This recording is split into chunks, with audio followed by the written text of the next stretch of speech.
สวั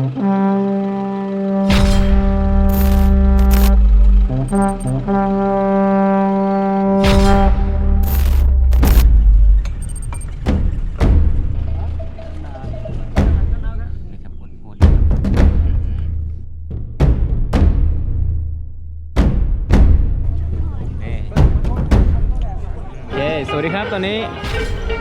อยู่ที่โขงน้ำกกนะครับตอนนี้ก็มาดูการแสดงของกลุ่มพี่น้องลิซูนะครับลิซูแต่งชุดสีสันสวยงามนะครับตอนนี้มีสาวๆมากมายเลยนะครับตอนนี้ก็มาเต้นกันนะครับ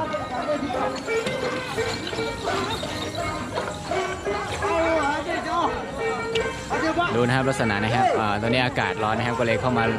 เต้นในที่ร่มนะครับสาวๆนะครับอยู่ข้างนอกในการเต้นนะฮะ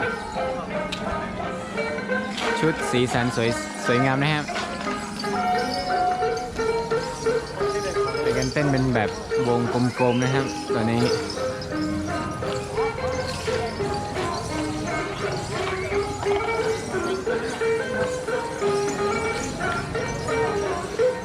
ก็ดูบรรยากาศไปรอบๆ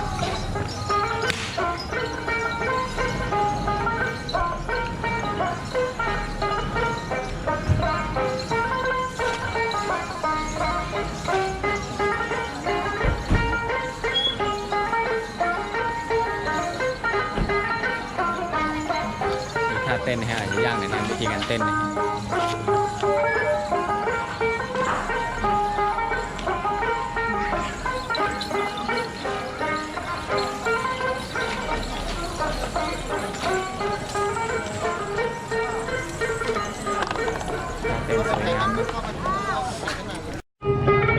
ดูบรรยากาศการเต้นนะฮะตอนนี้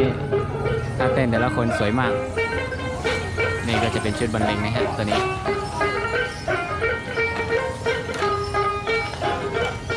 ในการเต้น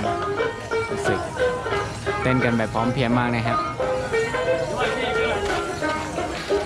คนที่สนใจก็สามารถมาเต้นได้นะฮะที่นี่กิจกรรมวันนี้มาไกลนะฮะมาถึง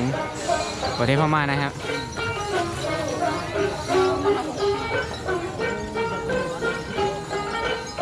ถ้าเต้นสีสันสวยงามมากครับตัวนี้อันนี้เป็นชุดชาติพันธุ์ลีซูนะครับหรือว่าที่เรียกกันก็คือลีซอนะครับทุกคน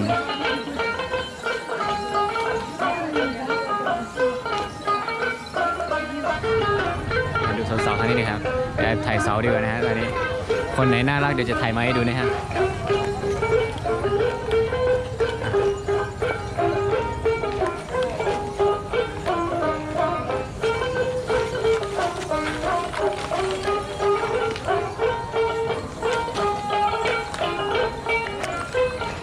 ส่องดูนะฮะ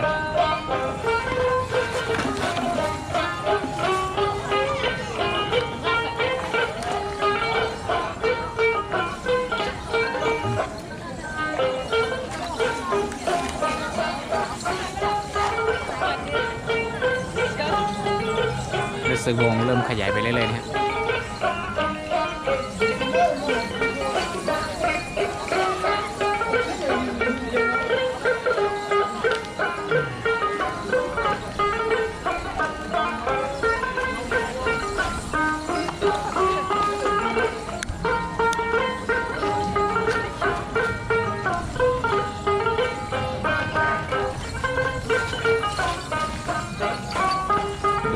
ท่าเต้นเหมือนจะง่ายนะครับแต่ว่า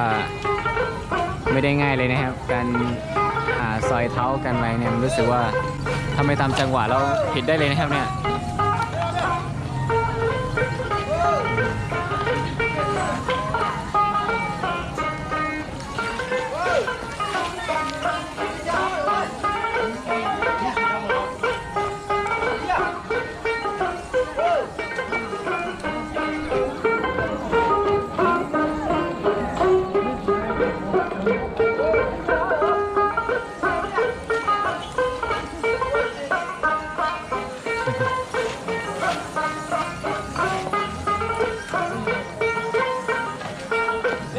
เด็กๆก็มาเต้นกันด้วยนะครับ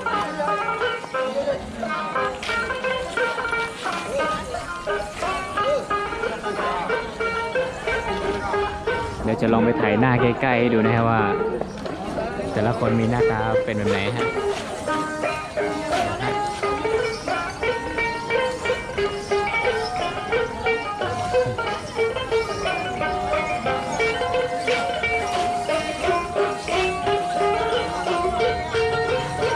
สวยงามนะครับชุดก็สวยนะครับคนก็ถือว่าหน้าตาดีนะฮะ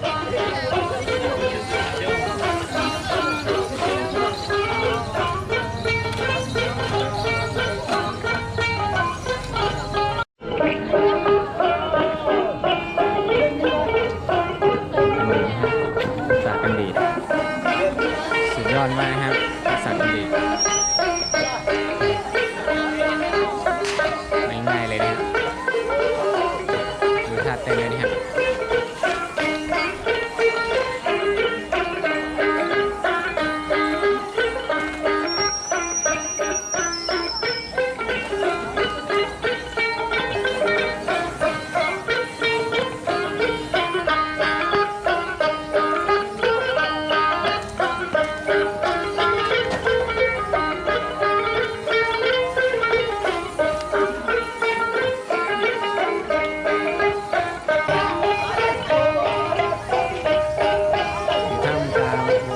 เสานะครับ